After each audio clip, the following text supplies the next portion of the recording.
All right. So it's come to my attention that a good quite some of you want me to, do reaction to the Nostalgia Critics Spider-Man Old vs. New. Now keep in mind, I did watch this, but it has been a long minute since I got it. Let's turn this phone off real quick, just so I can have all y'all's undivided attention. Oh, and speaking of that, I had gotten a comment by Captain Hindsight that if I want to answer a text on my phone, that I should just stop the video and then just repeat to that and not, text it while the video's playing. Let me tell you something. I don't care. Okay? I don't care. If me being on this phone for like 3 seconds, 3 to 5 seconds, while the video plays bothers you that much, please go somewhere else. Because for one, Captain Hindsight, I haven't seen your ass on any of my videos until this point when I started doing reactions again about the Nostalgia Critic. So I don't want to hear one word you gotta say, knowing damn well that you only come here specifically when a few videos pop up about reactions, when I have all these other videos that I'm doing. Videos about, me unboxing stuff. Videos about me doing vlogs. Me live streaming. I barely see you. Barely even see you there. No, it's not that I barely. I never see you there. And that goes for a lot to some of you. I would like to see y'all on a lot of my other stuff, but no, y'all would just want to be staying on these reactions, knowing damn well I do a whole bunch of other stuff. It's ridiculous. How you gonna be subscribed to somebody and you only want to look at a quarter of what they put out? That makes absolutely no sense. But then again, you could be subscribed to other people, so who knows? I don't know what you do. You'll know what I do. So with that being said, let's continue this. Like I said before, I had watched it before, but it's been a minute, so we're just gonna go through it together. Old vs. New, Spider-Man movies, and Nostalgia Critic. So this is the Romney movie line compared to the Amazing Spider-Man movie line, which was 2 movies. So it's 3 and 2.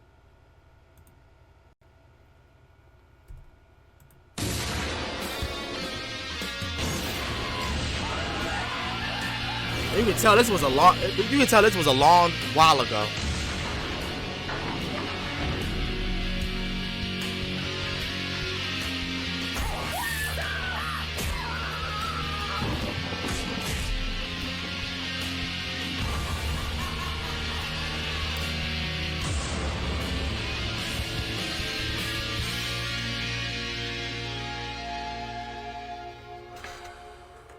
Why so glum, Critic? It's this hyper fangirl from the last review. She asked me out on a date, I said no, and now she's doing that Facebook thing where she writes down these very vague, miserable messages, but then asks people not to ask her about it. My life is hell. Don't ask why. 2 minutes later. There is no hope for humanity. Don't ask why. 1 minute later. I am the saddest and loneliest person who has no friends to ask her about her problems. Don't ask why! Well, why don't you just unfriend her? I can't do that. She's a fan. That means somewhere there's a glimmer of brilliance trying to get out. Well, as a popular holdover from the last review, I recommend either a compromise or caramelizing her until her insides are stretchy and sweet. The hell? Well, maybe there's something to be said about what? Maybe there's something to be said about compromising. I'm gonna contact her. You don't destroy anything. I make no promises. Malcolm is funny. You are a whiny and pathetic little loser. Damn. Don't ask why. Hello? Is that you, my hipster love? I'm not a hipster! Second, I'm doing an old versus new of the Spider-Man movies. I heard you were a Spider-Man fan. I may have dabbled.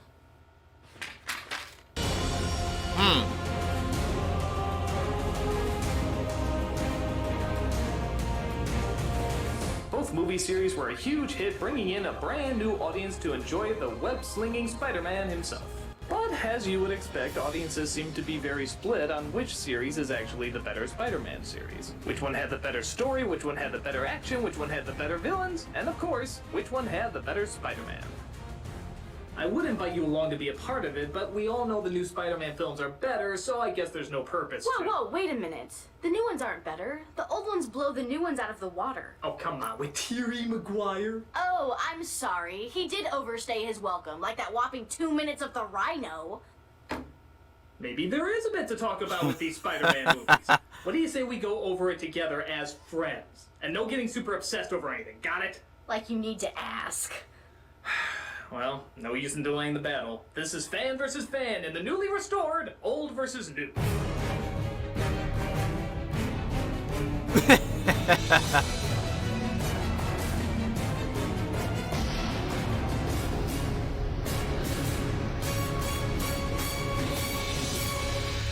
Now keep in mind, this is all opinion-based, and naturally there's going to be a ton of spoilers. Also keep in mind that we're going to move the order around a little bit. Seeing how the name of the movie is Spider-Man, it only makes sense to judge Spider-Man last. Right. Let's talk more Spider.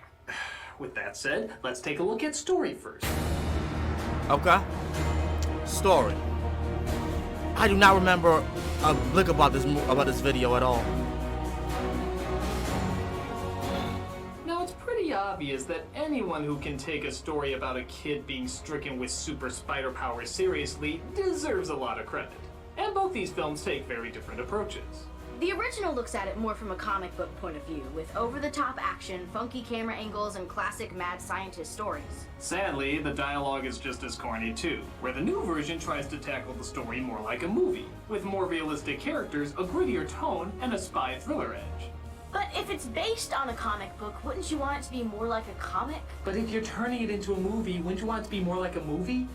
This is where the big debate comes in. We know the original has a lot of corny moments, but you could argue it's part of the classic comic book style, just like the original Superman movies were. This is why you'd think it'd be obvious that the original had a more complicated comic book story and the new one would keep it to a self-contained 2-hour flick. But no, it's surprisingly backwards. The original films are actually very easy to follow. Boy loves girl, gets powers and turns into a superhero, fights off supervillains who most of the time are his best friends. With great power comes great responsibility.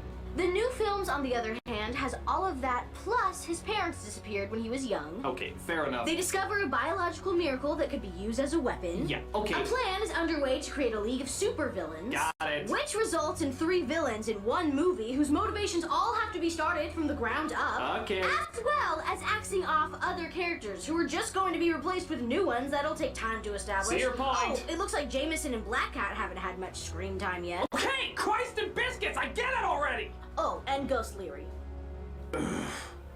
Yes, for all the simple dialogue and hokey moments, the original Spider-Man films did always have a flowing 3-act structure. Even the third one that had 3 villains, each one still had established motivations and arcs. Hell, some of them even took the extra time to build their story arcs early. Harry starts off as an early villain in 3, but we had 2 movies prior showing exactly why.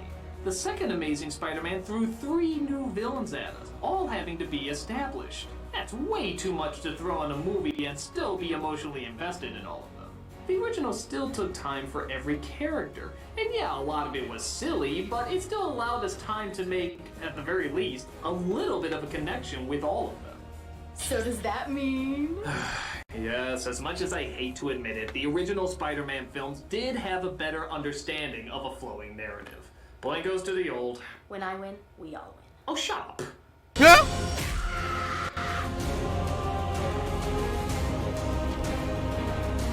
I'm gonna shut up with this whole movie What about good is this. story in an action movie? To the Transformers films, nothing. This is best action. All right, here we go. Best action.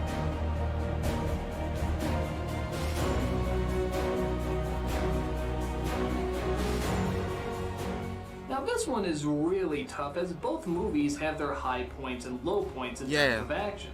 For example, the first time I saw Spider-Man hanging upside down, it was pretty cool to see. It was We've dope only as seen shit. that in drawings, and to see that pose physically come to life was pretty cool. Also, a few moves incorporating his powers like this are always fun to see too. But the rest of the action was surprisingly underwhelming. The setups were good, like a parade with giant balloons and fighting to hold onto a giant car from a bridge, but they all looked a little too slow and, honestly, kind of phony. The CG was a little too rubbery at times, and a lot of these moves look more like a Disney stunt show than they did an actual fight going on. It just didn't seem very fast and looked a little too rehearsed. With the newer films, the fighting is a lot more slick, blending in fast acrobatics with the speed of what CGI can do.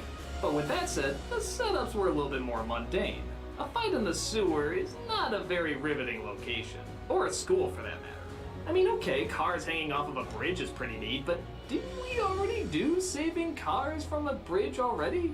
Wait, are you dismissing the incredible train chase in Spider-Man 2? No, I was just getting to that. Oh, good. I thought I was gonna have to caramelize your insides until they're stretchy and sweet. You know, I don't like how that's becoming a thing. The train sequence is where things got really good with the older. I love that Yeah, train obviously scene. CG, but the creativity and the speed and the way each moment built on top of one another, it's just a jolt. I felt like I needed a nap after seeing that scene. Even in Spider-Man 3, the fight sequences incorporated the CG with the actors much better. This way, when Harry and Peter are fighting each other, you don't see computer-generated puppets, you see Harry and Peter actually fighting each other. But I think what works a little better with the newer versions is that because the locations are kept so simple, it allows you to feel the urgency of every move, despite how fast they're going.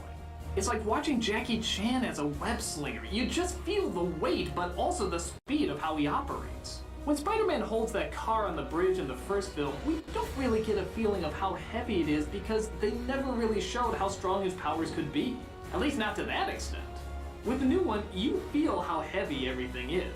It takes effort to hold that car, but not quite beyond his range. The slow-mo is also utilized much better. In the original, I never got why they slowed certain scenes down. Is watching him get hit just to hold onto the car again like we saw before really deserving of watching one more time so closely? With the new one, it's like watching a ninja Sherlock Holmes. You see a car flying towards him, one web shooter goes out, and his spider sense is picking up that others are going to be dead if they touch the reel. This needs to be slowed down because we need to see in a split second not only what the problem is, but how he's going to get out of it, making his recovery from it all the more impressive. I guess I just saw more of the effort and the technique with the new Spider-Man movies. Not that there was none with the original, but it's kind of like Indiana Jones. You constantly feel the sweat and tears going into all his moves. Where half the original just kind of looked like a Power Rangers episode. And on top of that, when this Spider-Man is swinging around, you really feel like you're swinging around with him. The original just kept it at a medium shot, always like you're watching a video game version. And seeing how being a web slinger flying through the city was a big part of Spider-Man's charm, that makes a big difference to get right too. So, close call, but I think I am gonna go with the new films for the better action. I'm still not convinced. Name one other moment that was better than the original. The best Stan Lee cameo ever. Okay, fair enough. Yeah.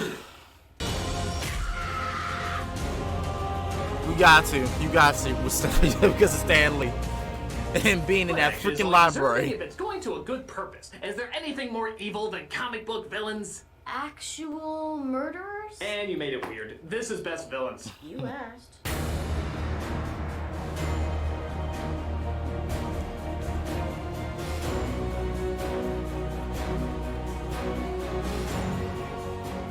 Again, in many respects, a tough choice. Apparently nobody is born into crime or just chooses crime anymore. They all come from experiments gone horribly wrong.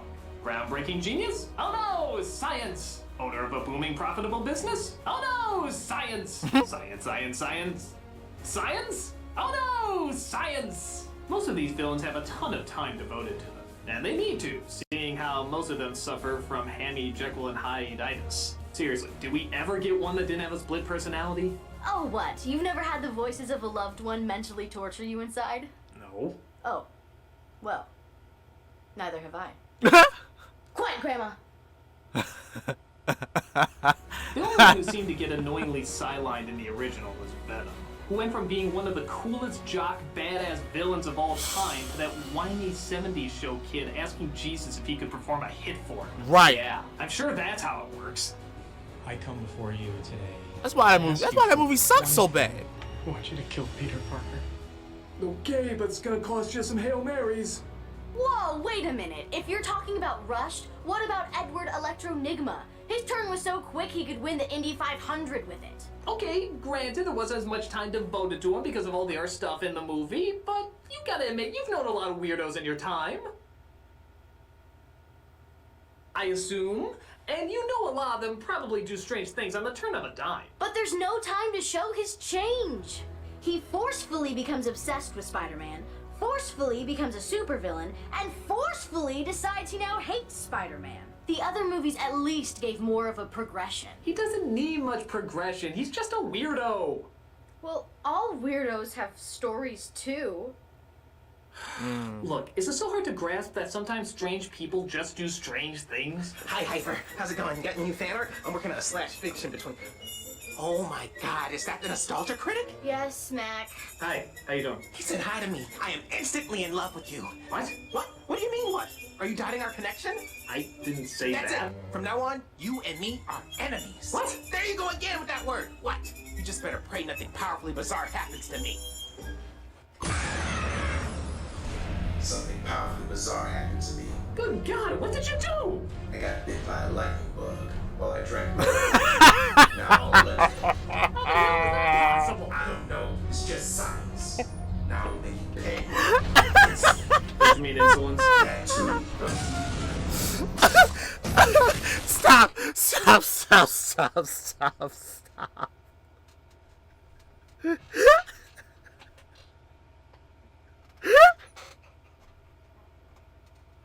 I got bit by a lightning bug.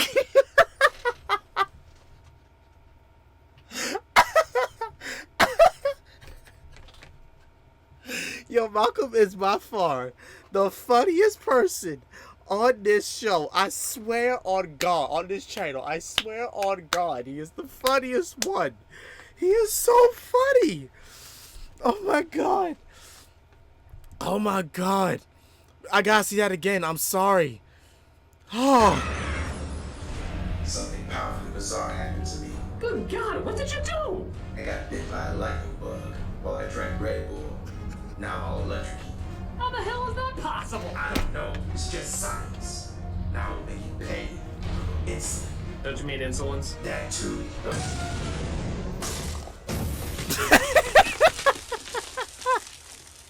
Well, I don't know about you, but that made a bunch of sense to me. Point taken.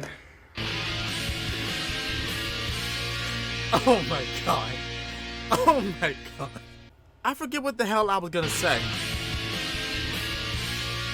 I forget. Speaking of wasted villains, do I even need to bring up the Rhino in Amazing Spider-Man 2? It does kind of go without saying that the villain, as well as choosing great acting giant Paul Giamatti to play him, was pretty much pointless. It was dumb. I know, I'm sure they're building him up for another sequel where he'll be pushed to the side again for other villains, but... Spoiler alert, they never did. Spoiler alert, they never fucking did. Same thing with the Green Goblin. They never bothered to do it. Had all that hype up with the so-called Shadow of the Kingpin hover all the experimental things that could have made the Sinister Six. And the thing about it that's so crazy is that they had been trying to get to that point where the Sinister Six comes up in a movie. They've done it in the video game already, finally, but now they've been trying. They've tried in the Amazing Spider-Man 2, and now people want it now. And I'm just like, this is the best time for it to happen. To have Spider-Man from as a kid coming to his own as a grown adult and take on the Sinister Six. It's the best thing to do. I could see it happening. I honestly could see it happening. Oh, I remember what I was gonna say. I like, and I know I'm probably gonna be the only one that says this. I like the Romney suit of the Green Goblin better than the suit. Well, this not the suit, but the costume that the Green Goblin had in Amazing Spider-Man 2. There, I said it. I said it. I like that suit better than the one in Amazing Spider-Man 2 for the Green Goblin. I realize I'm gonna be the only one that thinks that. I understand. Moving on. My God, imagine you're Paul Giamatti and you've gotten the role in one of the Spider-Man movies, one of the biggest superhero franchises of all time. How would you react if you found out that you were only in it for a couple of moments? Hey, Paul. It's your favorite client. Checking in on the Spider-Man role, huh? So what's happening? There's still no word, huh? Well, actually, there is word. Right? And? You're playing one of the main villains, the Rhino, but only exactly for 2 minutes. Isn't that great?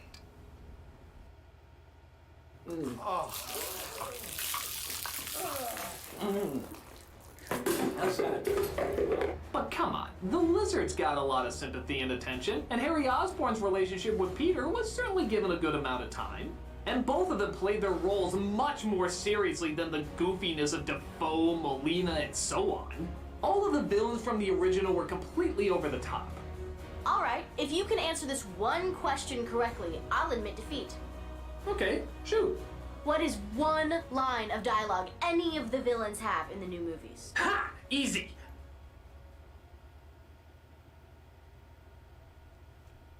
Hi, Spider-Man. I'm the Lizard. This is why Superman works alone. Now, how about the old Spider-Man movies? Oh, sure. Follow the cold shiver down your spine. Peter Parker, smart but lazy. You knew this was coming, Pete. The itsy bitsy spy. Yeah. Yeah. You see that? Mm-hmm. The villains may be corny, but you remember everything about them. Yes, you you remember their do. plans, you remember their costumes, you remember their motivations. Because the new movies try to be somewhat more realistic, it can't go all out and therefore aren't as memorable. Right. Even when they do go all out, it doesn't match the rest of the movie and comes off as kind of silly.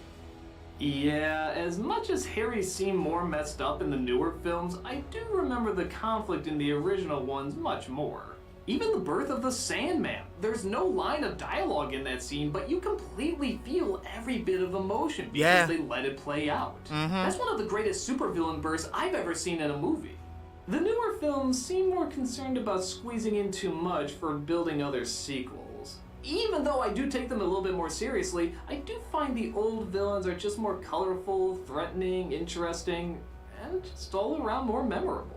Sure, a lot of it's kind of dumb, but that's part of the comic book style. It's kind of like watching a Tim Curry performance versus a Henry Fonda performance. You know Henry Fonda is going to give a good performance and it's probably going to be better, but you also know that Curry is going to be much more entertaining and leave a much bigger impact on you.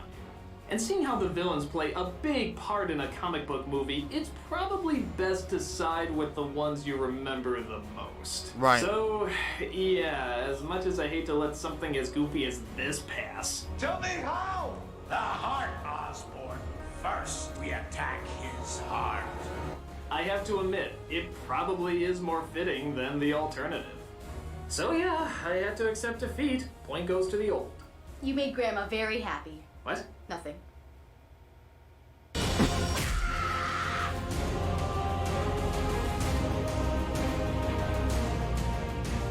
But every story needs a little bit of love. Ooh! Can I do the lead-in for this one? No. But I have the perfect love sonnet. You said we would just do this as friends. I promise it has nothing to do with anything. Then why are you even saying it?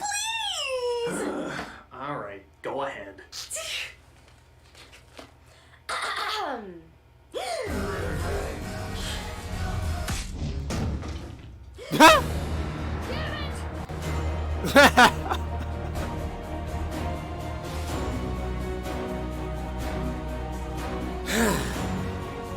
Why don't you start with the original? Oh no, that'd be rude. No, seriously, I want to hear you defend this one. It's your show. You should start. Oh, please, you're the guest on the show. It only figures that you should do it first. I mean, come on, you've always been so adamant about going in there first and showing what's so great about it. Name one good thing about Mary Jane! She has pretty hair? Mary Jane sucks! Yeah, she did. She kinda does. She does. Okay, to be fair, let's talk about some of the good things about her. She is supportive when she's not dicking Peter around. Yeah. Though, to be fair, he does it just as much to her as she does to him. she is given a bit of an interesting backstory with her coming from a broken home, and Kristen Dunst does everything in her power to make this an interesting character. But aside from that, she is a tool. She is something for Peter Parker to chase. She's someone for him to save, someone to always be concerned about, someone to look at him in awe, someone to always give him pity. In short, she's only there to make Spider-Man look good. She's not a character, she's a character's girlfriend.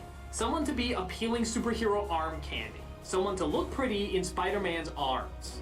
Now, to be fair, the comics have written her much better over the years and have given her a truly defined identity. But the movies? No, she still kind of sucks at this. Yeah. It doesn't help either that the romantic dialogue given makes it practically impossible for them to have any chemistry to begin with. You're taller than you look. My hunch. Don't. I'm benign. Stupid. We belong together. Also, the fact that she's dated every male character who got 2 seconds of screen time in these films. Right. Seriously, who is this guy again? My son, the astronaut. Oh yeah, how can we forget what impact that guy made?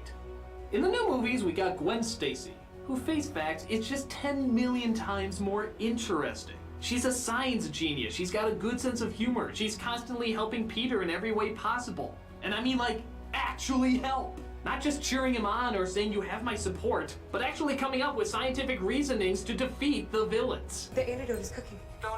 Connors is on the way. You leave right now. I'm gonna get everybody out. Did you hear what? You mother hugger. Remember the last time Mary Jane tried to help?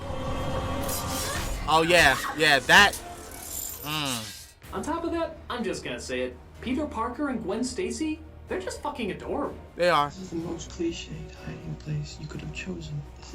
This is the stupidest hiding place. Take us to the Bahamas of hiding place. I mean, I have no problem believing both these two are in love. Their chemistry is beyond precious. They made me use the word precious. That's how good it is. I'm coming with you. You know that you need me. You're coming with me. Shut the thing. Sorry, I love you. Don't hate me. It's a million times better than the forced romantic dialogue from the first film. You saw her for the first time. You grabbed me and said, Aunt May, is that an angel? If by angel you mean a lifeless statue who does nothing but looks pretty. The only time we see Mary Jane start to form her own character was in 3, when we see for once she needs support given to her instead of the other way around. But even then, that's done so much better in the newer films. She's off to Harvard, she has huge opportunities ahead of her, and if anything, Spider-Man is going to work around her schedule. Right. In the old, we still gotta wait 2 movies before Mary Jane even figures out that he's Spider-Man. I was in the neighborhood. Oh, come on, he's not even disguising his voice. Will you get a clue? This gives very little time for the relationship to bloom because they're constantly going back and forth whether or not they even want to be in a relationship. And that's no fun. We want to see them like each other. We want to see them get along. We want to see them go through actual relationship stuff. And in 3, we started to until we got that whole bullshit about Harry forcing him to break up and bada bang, we're back to the same bullshit that we started with before. I swear, if they followed through and killed off the girlfriend at the bridge scene like they did in the comic, I wouldn't have given a crap in the original. But because of how likable their relationship is in the newer films, it's a legitimately sad departure. But the original was much closer to how that scene should have worked. Maybe in the conflict between Peter and the Goblin, but in the new one, they not only got the tragedy of losing somebody dear to you, but also of being so close to saving them, yet ultimately resulting in their destruction. And to me, that's a much more tragic and heartbreaking angle. Why? Because she would have been interesting even if you took Spider-Man out of the equation. Mary Jane would not be. Right. But what? her hair's really pretty! Point goes to the new. Get out of here. Gwen Stacy was fine in that. She was fine. It's all tied up and it comes down to the big one. Let's wrap up old versus new Spider-Man with Best Spider-Man. All right, here we go.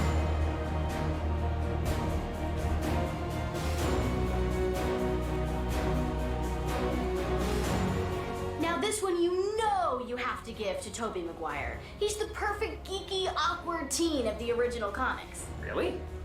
Because I thought Andrew Garfield captured the confident, joking, smart-ass superhero of the original comic. So maybe neither neither of these captured Spider-Man completely. Peter did start off as a weak nerd who would suddenly turn into the city's greatest hero. But after he turned, he became a cocky smart aleck spewing one-liners left and right. So somewhere in between these two, there's a perfect Spider-Man representation trying to get out. Do you lean more towards the sympathetic loser, or more with the triumphant badass? Now, to both their credit, each one has dabbled in the other persona. Maguire certainly has a few badass moments, and Garfield definitely has his socially awkward moments. Both have their disadvantages too. Maguire, for example, is given way too many crying scenes and way too many moments of him being a doofus. Wait, are you against males crying in movies? No, I'm not against males crying in a movie, but good God, he does it at fucking anything! Hell, he cries more than Sally Field does, and that's the queen of criers! Well, it's not like Garfield doesn't repeat a ton of cliches. No, that's true too. Garfield's cockiness at times can get a little grating. I always wondered how many lives were constantly put in danger because he was too busy making jokes to the Rhino rather than stopping him from running cars over with his truck. But the big turning point for me is that despite them both capturing how hectic and stressful it can be doing what they're doing, Garfield is evolving into more of a man. Maguire isn't. Every time he takes one step forward, it seems like Maguire is taking 2 steps back. Between being Spider-Man, not Spider-Man, being with Mary Jane, not being with Mary Jane, being emotionally in control, letting his emotions make all its choices, and of course just this. Yeah. I never felt he came all that far by the end of the series. Garfield, though making similar mistakes, seems to learn more and more about the responsibilities of being a hero, and tries constantly to put them into practice. From talking a guy out of a bad situation to trying to be there for his supportive aunt, he does it all without whining and without complaining. At least after he's Spider-Man. Both are a lot breathing room beforehand. But yeah, how many times have we heard Maguire bitch about something? There's a sense that Garfield will always confront a problem and try to figure it out, where Maguire seems constantly lost and having no idea which direction to turn. Garfield will just take any direction and somehow translate it into moving forward, making the best out of any situation. If he sees an opportunity for something to help someone or make himself better, he'll take it. It's not always the right choice, but at least he's committing to something. On top of that, Maguire is so quiet and so awkward, it's kind of hard to imagine him running around in an outfit like that. This guy is so eccentric, so energized, and just a show-off that you can completely see him running around in a silly getup like this. He's kind of like a mad genius who's thinking of ideas a mile a minute and creating them even faster than he can mentally process them. Of course he'd do something this insane. It's like if Steve Jobs was a superhero or something. Ooh, I think I have fan art of that. I'll trust you.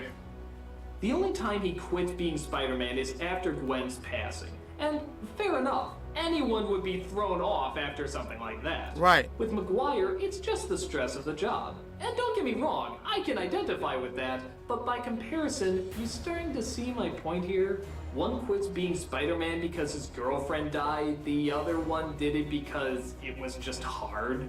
Which one do you think is going the extra mile? Which one would you rather be? Which one would you look more up to? Which one would you put the most faith in saving the day? Which one would you grow up reading a comic book saying, yeah, I want to be like this person when I grow up? Right.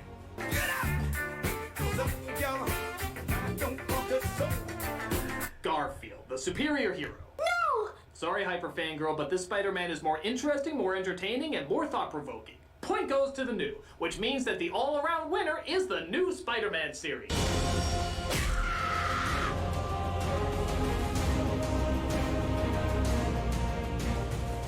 No! How can you possibly like the new better than the old? Well, honestly, looking back at them again and in light of your commentary, it was actually much closer than I thought. Really? I used to think the newer films blew the original out of the water. But the more I looked them over, the more I realized they both have a lot of advantages and disadvantages. Right. Neither one of them are perfect representations of the Spider-Man stories, but they both come in their own unique way to some interesting interpretations. Some are for the best, some are for the worst. What I realize now about both of them is that they both tried their best to stay faithful to the material, but also tried to do things a little different while also being self-contained movies. It's hard to take an idea as silly as this and make it sell to a movie-going audience. But sure enough, we have 2 movie series that seem to have done just that. And both, in their own way, hit their own personal bullseye. So, thanks again, Hyper Fangirl. You actually did open my eyes up to a few things, and I'm glad we could do this as mature friends. Oh, yeah. I'm glad I could help. Say hi to your... I don't know, grandmother, I guess. Oh, I don't know what you mean. Yeah, whatever.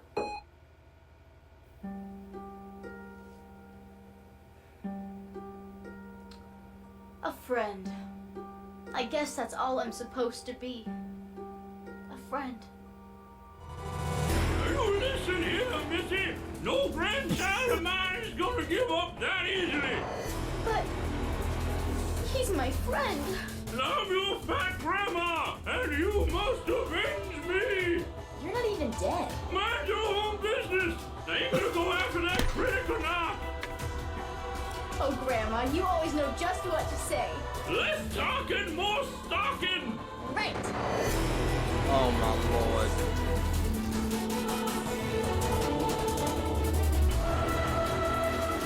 The heart, honey child. First you start with the heart. It's crazy.